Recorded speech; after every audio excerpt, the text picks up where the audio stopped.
तो ठीक है, आप सभी को स्वागत है एक नए वीडियो में किलर बैच के अंदर 2023 और 24 के लिए। आज हम पढ़ेंगे कंबशन एंड फ्लेम, ठीक है, और इस चैप्टर को पूरा कंप्लीट करेंगे आज। तो शुरू करते हैं। आइए देखिए, केमिकल प्रोसेस, ये कंबशन की डेफिनेशन है। ये कंबशन का डेफिनेशन लिख लो। कंबशंस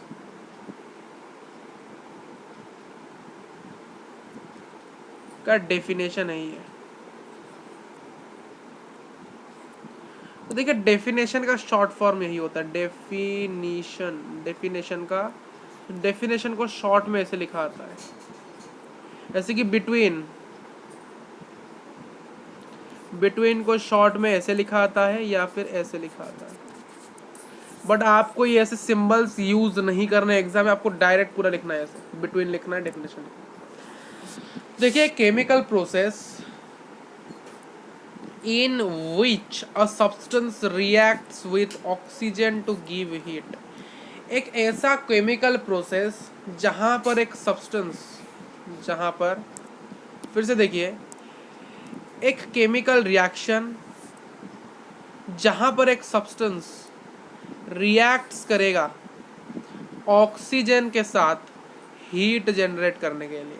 तो सिंपली आप कह सकते हो, मान लो let us consider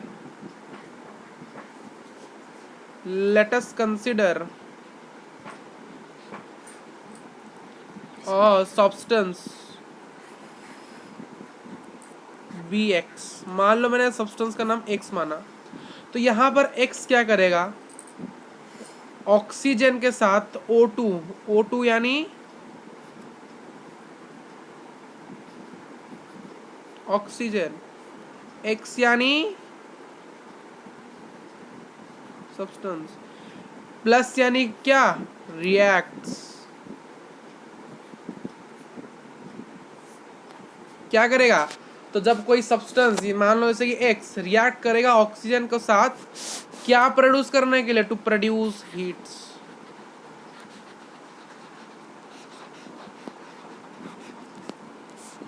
यानी ये हीट प्रोड्यूस करेंगे।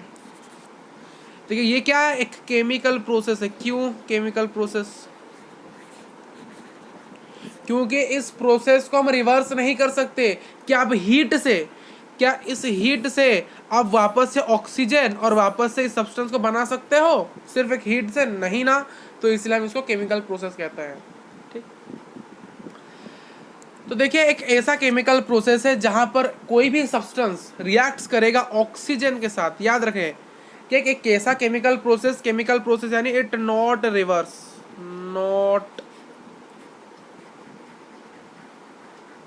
रिवर्स।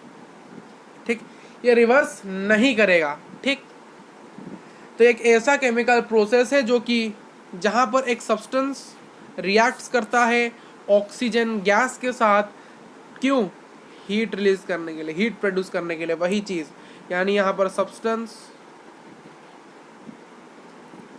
प्लस ऑक्सीजन, O2 यानी क्या है, ऑक्सीजन का सिंबल O2 होता है। क्योंकि फिर आप बताओगे सर O यानी तो ऑक्सीजन होता है। हाँ भाई सही है, O2 क्यों लिखा था? 2 यानी ऑक्सीजन के 2 मॉलिक्यूल्स हैं। ठीक, 2 मॉलिक्यूल्स। तो substance plus oxygen that produces heats. Next page में चलते हैं। ये कंबशन का रिएक्शन है। जैसे कि एक हाइड्रोकार्बन मान लो, यानी कोई भी सब्सटेंस आप यहाँ पर ले सकते हो, कोई भी सब्सटेंस। ठीक, उसके साथ ऑक्सीजन को रिएक्ट करो तो आपको हीट एंड लाइट मिलेगा, वाटर मिलेगा, कार्बन डाइऑक्साइड मिलेगा। ठीक, फॉर एग्जाम्पल देखिए, गोबर गैस,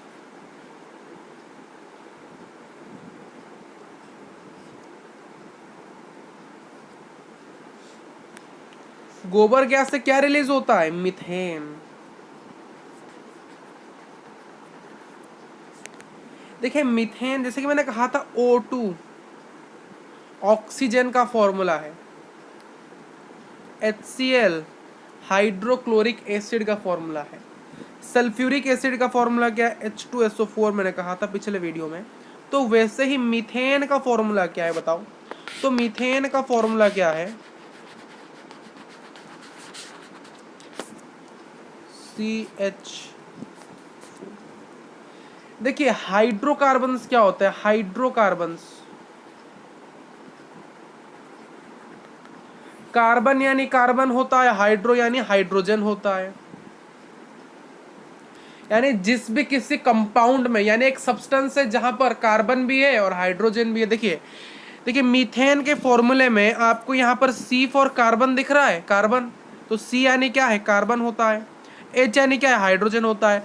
तो यानी कार्बन के फॉर्मूले आपको, मीथेन के फॉर्मूले में आपको CH4, तो C भी दिख रहा है, H भी दिख रहा है। तो C यानी क्या है? कार्बन, और H यानी हाइड्रोजन। तो ये एक हाइड्रोकार्बन कंपाउंड यानी एक हाइड्रोकार्बन सब्सटेंस है। कौन? मीथेन, क्योंकि इसके फॉर्मूले में आपको कार्बन भी मिल रहा है और हाइड्रोजन भी मिल रहा है। तो इसको हम क्या कहेंगे? हाइड्रोकार्बन सब्सटेंस कहेंगे। तो मैंने क्या किया? मीथेन को यानी CH4 को रिएक्ट कराया O2 के साथ। O2 यानी क्या? ऑक्सीजन मैंने कहा। ए प्लस सिंबल क्या डिनोट्स करता है? रिएक्ट्स। टू प्रोड्यूस, क्या प्रोड्यूस करेंगे? हीट। पहले क्या प्रोड्यूस करेंगे? हीट। उसके साथ क्या प्रोड्यूस करेंगे? CO2। उसके साथ क्या प्रोड्यूस करेंगे? H2O। देखिए यहां पर CO2 क्या है? देखिए CO2 में C क्या है? कार्बन है। O यानी ऑक्सीजन है। देखिए ऑक्सीजन को रिएक्ट करके हम क्या बनाते हैं? ऑक्साइड बनाते हैं ना। ऑक्सीजन को रिएक्ट करा के हम ऑक्साइड बनाते हैं। तो यहाँ पर ऑक्सीजन का नंबर कितना है? 2। तो यहाँ पर कार्बन से आया कार्बन, 2 से आया डाई, ऑक्सीजन को रिएक्ट कर मैंने बनाया ऑक्साइड, तो डाई ऑक्साइड। तो CO2 को हम क्या कहते हैं? कार्बन डाइऑक्साइड कहते हैं। H2O यानी पानी, वाटर। तो कोई भी कार्बन हो, कोई भी सब्सटेंस हो, अगर आप कोई भी सब्सटेंस को ऑक्सीजन के साथ रिएक्ट कराओगे तो आपको प्रोडक्ट में हीट और लाइट मिलेगा, कार्बन डाइऑक्साइड मिलेगा और वाटर मिलेगा। फॉर एग्जांपल आपने क्या किया? सर मैंने C2H5 को रिएक्ट कराया, किसके साथ? ऑक्सीजन के साथ। तो मुझे क्या मिलेगा? वही सेम चीज़ मिलेगी आपको। हीट मिलेगा, कार्बन डाइऑक्साइड मिलेगा और क्या मिलेगा? वाटर मिलेगा, यानी H2O मिलेगा। यानी फॉर्मूला क्या मैं जनरेट कर सकता हूं? Let us consider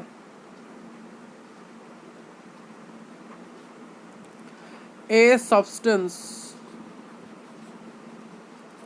B X और वाई।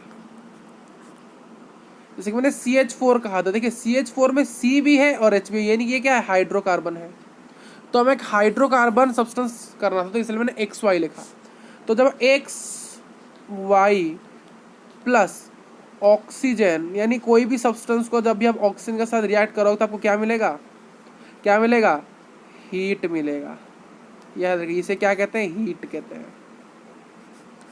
और क्या मिलेगा? CO2 मिलेगा, यानी कार्बन डाइऑक्साइड। और क्या मिलेगा? H2O यानी वाटर। तो इसको थोड़ा सा क्या करेंगे? हम डब्बा बना देंगे इसको, क्योंकि ये इम्पोर्टेंट है।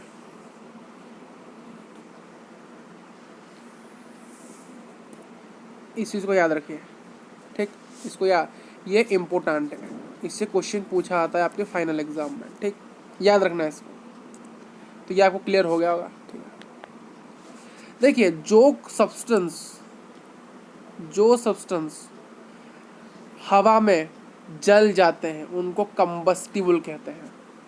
यानी जो कोई भी सब्सटेंस अगर बर्न हो गया हवा में, एयर में बर्न हो गया, यानी जल गया हवा में, तो उसको हम कंबस्टिबल कहते हैं, ठीक? तो ये कंबशन के लिए ऑक्सीजन बहुत इंपॉर्टेंट। जैसे अभी तक मैंने जैसे कहा कि आपको देखिए कोई भी चीज़ को अगर आप ऑक्सीजन से रिएक्ट करो तो आपको हीट मिलेगा, कार्बन डाइऑक्साइड मिलेगा और वाटर मिलेगा। और कंबशन का डेफिनेशन क्या है? कंबशन का डेफिनेशन तो यही है कि हमें कोई एक सब्सटेंस को जब हम ऑक्सीजन के साथ रिएक्ट कराएंगे तो हमें हीट मिलेगा, ये कंबशन का रिएक्शन है, कंबशन का डेफिनेशन है। तो इसलिए ऑक्सीजन जो कि हवा में प्रेजेंट है, ऑक्सीजन जो कि देखिए ऑक्सीजन तो हर जगह प्रेजेंट, ऑक्सीजन जो कि एटमॉस्फेयर में प्रेजेंट है, एटमॉस्फेयर हमारे वातावरण में जो ऑक्सीजन प्रेजेंट है वो ऑक्सीजन बहुत इम्पोर्टेंट है कंबशन के लिए। जैसे कि आप पेपर लीजिए, उसको आग लगा दीजिए, ठीक। अगर हमारे एटमॉस्फेयर में ऑक्सीजन ना होता तो जो पेपर लेकर बाहर जला रहे हो ना वो जल नहीं पाता, क्योंकि कंबशन तो होता ही नहीं, ठीक। तो कहने का तात्पर्य यह है कि मान लो एक ग्राउंड है, यहाँ पर आप अपने पुराने न्यूज़पेपर को लाइए, आपके पुराने क्या है, ये पुराने न्यूज़पेपर है, ठीक। तो आपने क्या किया, इसके ऊपर फायर लगाया, आपने क्या किया, इसके ऊपर फायर लगाया, फायर लगाया मैंने, इसके ऊपर क्या लगाया, फायर लगाया। अगर मान लो हमारे एटमॉस्फेयर में, मान लो हमारे एटमॉस्फेयर में ऑक्सीजन नहीं होता, तो मैंने कहा था फायर यानी क्या है, फायर यानी तो हीट होता है, अग्नि होता है, हीट होता है, फायर यानी हीट होता है जो कि फॉर्म है एनर्जी का।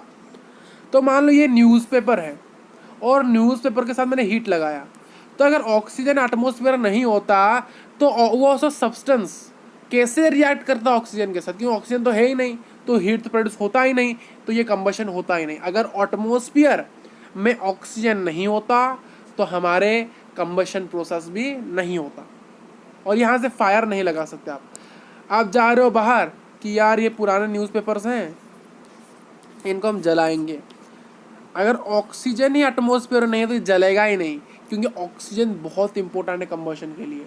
और मैंने कहा था किसी भी सब्सटेंस को अगर आप ऑक्सीजन के साथ रिएक्ट करोगे तो आपको हीट मिलेगा, यानी जो फायर लगेगा ना, जो अग्नि लगेगा ना, आप जो फायर लगाओगे उसके ऊपर, वो भी एक तो हीट ही है, हीट है ना कि नहीं, वो हीट है कि नहीं, जो फायर आप लगाओगे, जो फायर यहाँ पर आप लगाओगे वो हीट है कि नहीं, हीट है। तो वो हीट प्रोड्यूस कैसे होगा, जब आप उसको ऑक्सीजन के साथ रिएक्ट कराओगे, जब आप नहीं करोगे तो कैसे हीट प्रोड्यूस होगा, तो हीट प्रोड्यूस नहीं होगा तो ये तो आप जल ही नहीं सकता, इसे आप जला ही नहीं सकते, ठीक। तो ये कंबशन के प्रोसेस के दौरान क्या होता है, क्या निकलते हैं भाई साहब, हीट निकलता है और लाइट निकलता है। मैंने कहा जैसे कि यहाँ पर क्या निकल रहा है, हीट एंड लाइट्स निकल रहे हैं कि नहीं, ठीक। यानी किसी भी सब कंपाउंड को आप अगर ऑक्सीजन के साथ रिएक्ट कराओगे तो आपको हीट एंड लाइट्स मिलेगा, वाटर मिलेगा, कार्बन, यानी हीट एंड लाइट्स आपको मिलेगा, ठीक। क्लियर है, आगे बढ़ते हैं।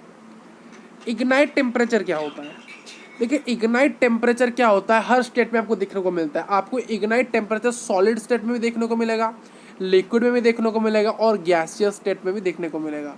देखिए इग्नाइट टेम्परेचर एक ऐसा मिनिमम टेम्परेचर, मैक्सिमम के नहीं, इसको याद रखें, मिनिमम टेम्परेचर है जहाँ पर वो अपना कंबशन का प्रोसेस को आरंभ करेगा, तभी हम उसको कहेंगे इग्नाइटिंग टेम्परेचर। देखिए द इग्नाइट टेम्परेचर को हम ऑल्सो कहते हैं ऑटो इग्नाइट टेम्परेचर और अपना अपरेंट इग्नाइट टेम्परेचर भी हम इसे कहते हैं। तो देखिए इसका अर्थ क्या है, मान लो यहाँ पर एक सब्सटेंस है,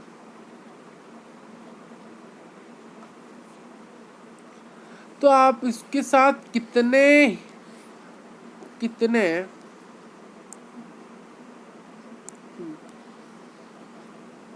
मान लो एक सब्सटेंस है,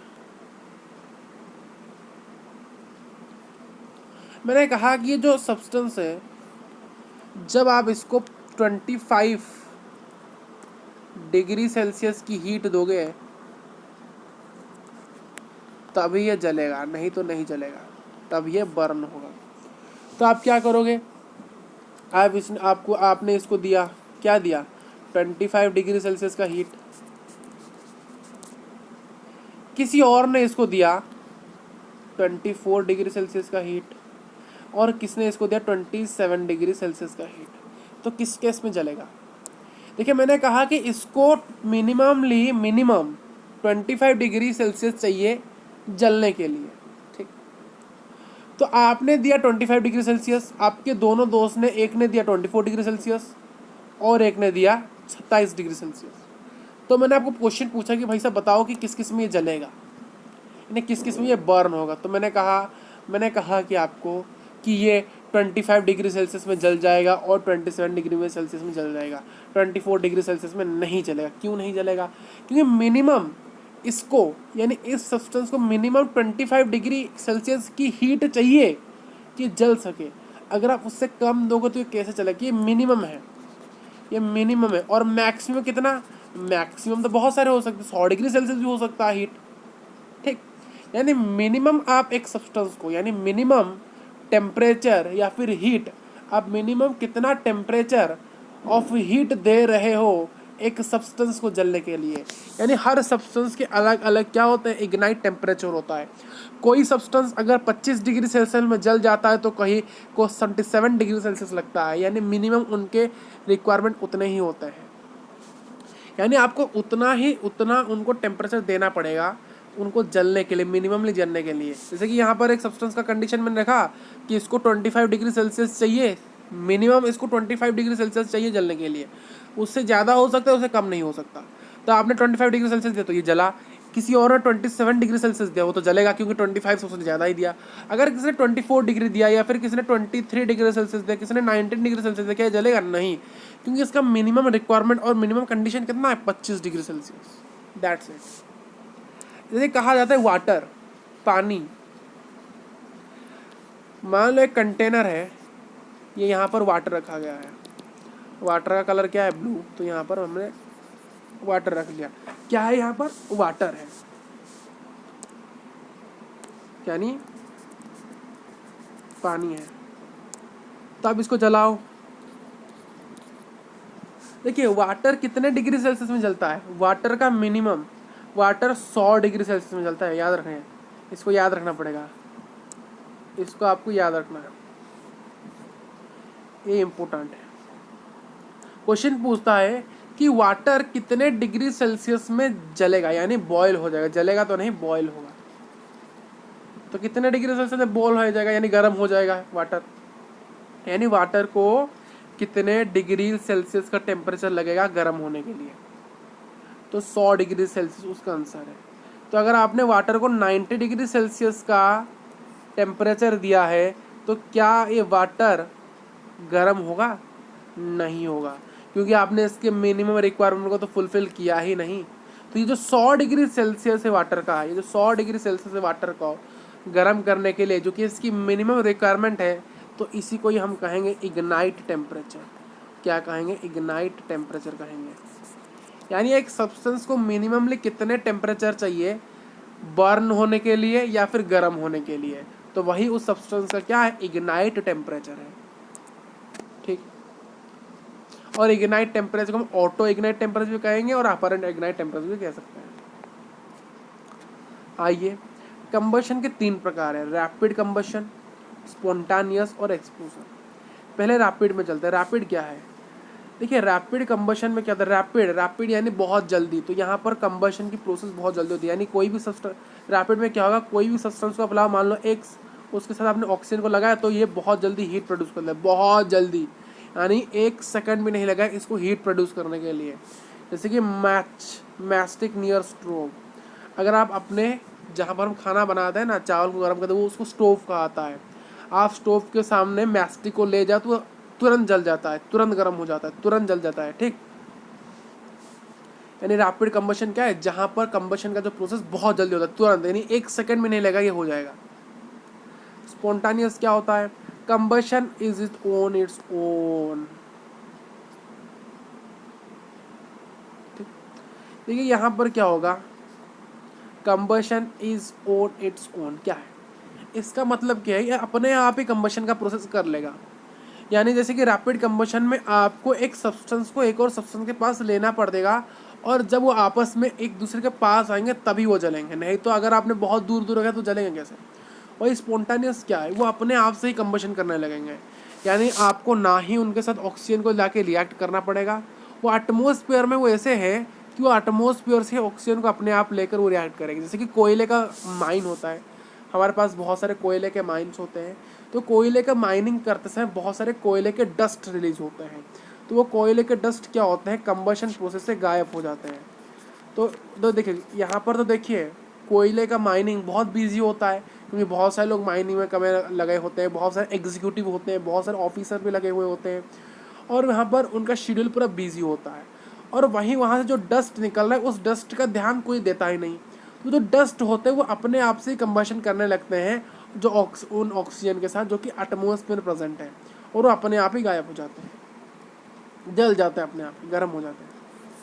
एक्सप्लोजन क्या होता है? एक्सप्लोजन, देखिए आपने फायर क्रैकर्स लगाए हैं, पटाखे, पटाखे लगाए हैं आपने, जिसको हम फायर क्रैकर्स इंग्लिश में कहते हैं, पटाखे लगाए हैं। बॉम्ब देखा है? बॉम्ब, एटॉमिक बॉम्ब कैसे फटता है फिल्म में, एटॉमिक बॉम्ब देखा है फिल्म में फटते हुए, पटाखे देखे हैं। देखिए पटाखों को ही हम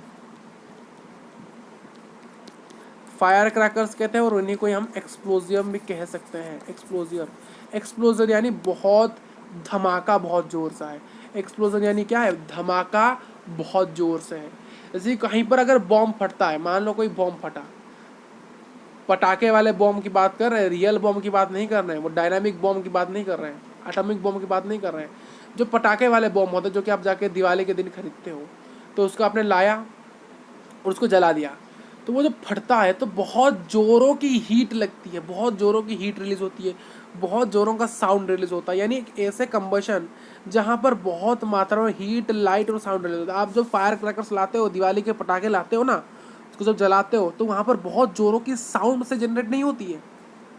तो वो एक प्रकार का एग्जाम्पल एक्सप्लोजन कम्बिशन का, क्योंकि वो एक्सप्लोजन कम्बिशन करते हैं, वो बहुत लार्ज अमाउंट में हीट, लाइट, साउंड रिलीज करते हैं। जो बॉम्ब्स आप लाते हो, जो कि लगाते हो दिवाली के समय, जो फटता है जोर से, वहाँ पर बहुत जोरों की साउंड होती है। जैसे कि एग्जांपल फायर क्रैकर्स। ठीक, फ्लेम क्या है? एक ऐसा रीजन है बर्निंग गैसेस का, गैसेस के बर्निंग रीजन को हम क्या कहते हैं? फ्लेम कहते हैं। याद रखिएगा, जिस पार्ट में देखिए, ये अगर मोमबत्ती है, ये एक मोमबत्ती यानी एक कैंडल है, उसकी यहाँ पर मुंडी है, तो इसको मैंने क्या किया? बर्न किया। बर्न करती है ऐसे हो जाएगा, तो बर्न करते ऐसे हो जाएगा। तो ये जो पार्ट है ये क्या है? बर्निंग पार्ट है। तो इसी बर्निंग पार्ट को हम फ्लेम कहेंगे। एक और बार समझाते हैं, एक और बार गाइस समझ लो, फिर से बता रहे हैं, समझना इस बार। ये क्या है? एक कैंडल है, आपने क्या किया? इसके मुंडी पर, यहाँ पर क्या किया आपने? माचिस, मैस्टिक से, माचिस से इसको बर्न यानी जला दिया। इसकी इस मुंडी को आपने जलाया। क्या किया? जलाया। इस मुंडी को आपने जलाया। तो जलाते ही क्या होगा भाई?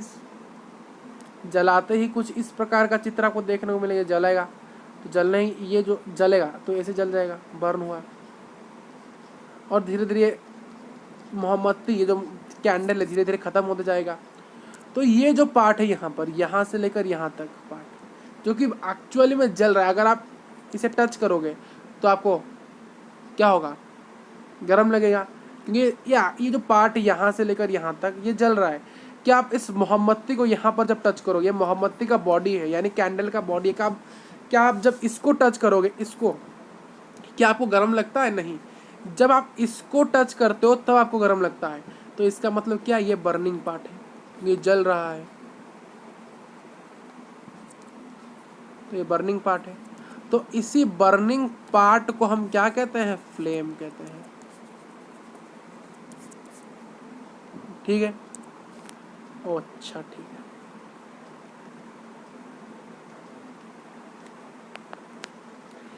एग्जाम में पूछेगा कि आपको एक कैंडल फ्लेम का डायग्राम बनाना है, तो बना सकते हो। आपको डिक्टो ऐसे बनाना पड़ेगा। ये कैंडल फ्लेम का डायग्राम है। सबसे पहले यहाँ पर एक मोमबत्ती बनानी है आपको, बनाया, जिसको हम कहते हैं वैक्स कैंडल। उसके ऊपर ये ऐसे निकलता है गाइस। ठीक, ये ऊपर वाला लेयर को हम आउटर मोस्ट जोन कहते हैं, जहाँ पर कंबशन होता है, जिसका रंग ब्लू होता है।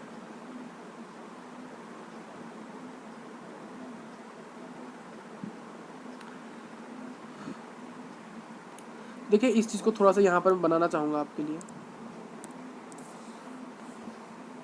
ठीक।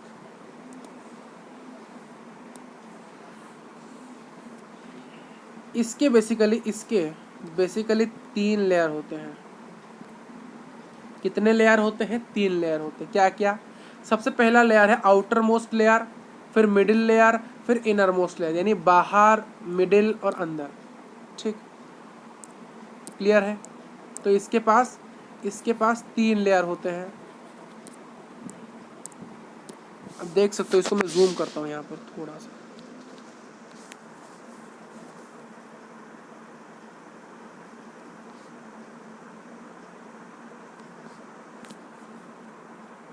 आइए,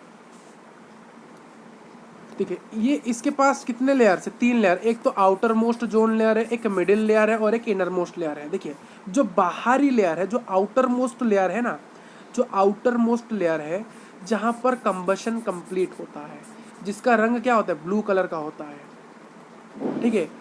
बाहर वाला पार्ट सबसे गर्म वाला पार्ट है, सबसे हॉटेस्ट पार्ट होता है। अगर आप मोमबत्ती के ऊपर अपने हाथ रखोगे ना, मोमबत्ती के पूरे टिप में, टॉप में, यहाँ पर इस जगह आप अपने हाथ को अगर यहाँ पर रखोगे, पॉइंटर कहाँ है देखिए, यहाँ पर रखोगे अपने हाथ को, तो आपको गर्माहट महसूस होगा। क्या महसूस होगा? गर्माहट। वही मिडिल लेयर की बात करते हैं, जो कि पार्शियली कंबशन है, जो कि यहाँ पर कंप्लीट कंबशन हो रहा है और यहाँ पर पार्शियल कंबशन होता है, यानी कंबशन कंप्लीटली नहीं होता है, जिसका रंग येलो होता है। ये बीच वाला पार्ट क्या है? ये बीच वाला पार्ट। और ये बीच वाला पार्ट क्या है? मॉडरेटली हीट है, यानी ये क्या, सबसे ऊपर वाला पार्ट क्या था? जो आउटर मोस्ट वाला सबसे गर्म वाला पार्ट है, फ्लेम। ये पूरा क्या, इस पूरे को हम क्या कहेंगे? इस पूरे को हम क्या कहते हैं? इस पूरे को हम एक फ्लेम कहते हैं। मैंने कहा था फ्लेम क्या है। देखिए जो पार्ट जल रहा है, किसी भी कैंडल का जो भी पार्ट जल रहा है, जो बर्निंग रीजन है, उसको हम फ्लेम कहते हैं। तो बर्न होने वाला रीजन क्या है? इतना ही रीजन है। ये ऊपर से लेकर यहाँ तक, यहाँ से लेकर यहाँ तक का रीजन क्या है? बर्निंग रीजन है, तो इसको हम फ्लेम कहेंगे। तो इसके जो मिडिल लेयर है वो मॉडरेटली हीट होता है, यानी बहुत ज़्यादा गर्म नहीं होता है, हल्का सा गर्म होता है। और जो बीच वाला पार्ट यानी इनर मोस्ट लेयर, जो कि अनबर्न्ट है, जहाँ जो कि बर्न नहीं होता है, जिसका रंग क्या होता है? ब्लैक कलर होता है। तो आप जब क्या करोगे, अपने हाथ को यहाँ पर रखोगे, मान लो आपने अपने हाथ को यहाँ पर रखा, यहाँ पर सबसे ऊपर रखा यहाँ पर, तो आपको बहुत जोरों से गर्म लगेगा, आपका हाथ जल सकता है। आपने बीच में रखा तो इतना गर्म आपको नहीं लग रहा जितना यहाँ लग रहा था। और मान लो पूरे यहाँ पर रखा अपने हाथ को, यानी इनर मोस्ट जोन में रखा, इनर मोस्ट लेयर के अंदर रखा, यहाँ पर पॉइंटर कहाँ है? यहाँ पर रखा, यहाँ पर इस एरिया में रखा, यहाँ पर पॉइंटर जहाँ है वहीं पर मार्क करेंगे, वहाँ पर, यहाँ पर जहाँ पर पॉइंटर है, जो रेड कलर का पॉइंटर जहाँ पर मैंने पॉइंट किया है, वहाँ पर क्या है? इनर मोस्ट जोन है।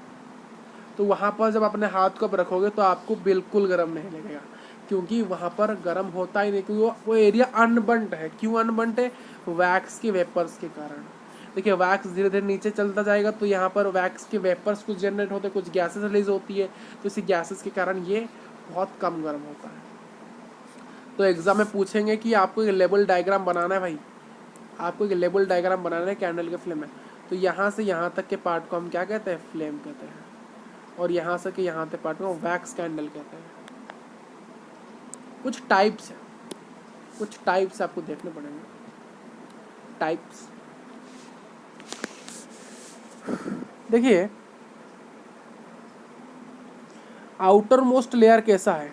एक आउटर एनवलप है, जो बीच वाला लेयर क्या है? एसिटिलिन फीदर की जैसा है। और जो बीच वाला पूरा इनर मोस्ट लेयर है, जो कि इस चीज़ को आप देखिए थोड़ा सा, बाहर वाला रीजन आउटर एनवलप कहा जाता है, बीच वाले को यानी मिडिल लेयर को हम क्या कहते हैं? एसिटिलिन फीदर कहते हैं। जो बीच पूरे इनर मोस्ट लेयर है, जो कि एक ब्राइट इनर कोन की तरह दिखता है, इसको हम कहते हैं कार्बोराइजिंग फ्लेम।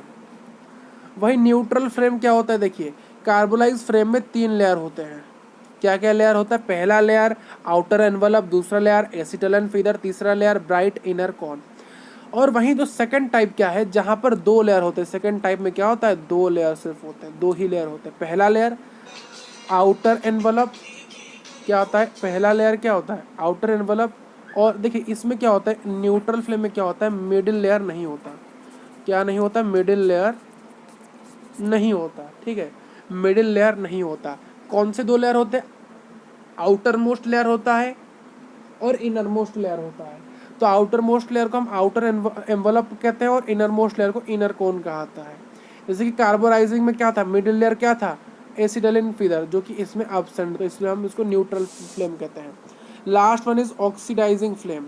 ऑक्सीडाइजिंग फ्लेम में क्या होता है, इसके जो चीज़ें हैं, इसका जो बाहरी आउटर है, ये स्मॉल आउटर एनवलप, इसका जो बाहर वाला लेयर है वो बहुत ही छोटा होता है, बहुत छोटा। जैसे कि यहाँ इसके देखिए कितने लंबे हैं, इसके भी लंबे हैं, बट इसका बहुत कम छोटा है। और इसके जो मिडिल लेयर है, यानी मिडिल तो देखिए मिडिल लेयर तो यहाँ पर भी नहीं होता, बट यहाँ पर एक खासियत है ऑक्सीडाइजिंग फ्लेम में। खासियत क्या है, देखिए खासियत इतना ही है कि, खासियत क्या है देखिए, खासियत यह है कि इसका जो बीच वाला, यानी जो बीच वाला नहीं, जो इनर मोस्ट लेयर है, इनर मोस्ट लेयर, वो एक पॉइंटर की तरह, इस एक पॉइंटर की तरह, एक ऐसे पॉइंटर की तरह नुकीला है। इसका जो मिडिल लेयर है, आप देख सकते हो यहाँ पर, जूम में करता हूँ थोड़ा सा पॉइंटर है कि नहीं, देखिए यहाँ पर ये पूरा पॉइंटर है, यहाँ पर इस जगह में कॉन्सेंट्रेट है पूरा पॉइंट। ये वाले पॉइंटर नहीं थे, ये सारे पॉइंटर नहीं था, ये पॉइंटर नहीं था, ये भी पॉइंटर नहीं था, बट ये देखिए पॉइंटर है, पूरा पॉइंट टू पॉइंट। और इसका आउटर एनवलप बहुत छोटा है, और इसका जो पॉइंटर इनर कोन है, यानी इनर कोन जो है इसका, यानी अंदर ही वाला पार्ट बहुत पॉइंटर है। तो ये आपके 3 प्रकार के फ्लेम्स।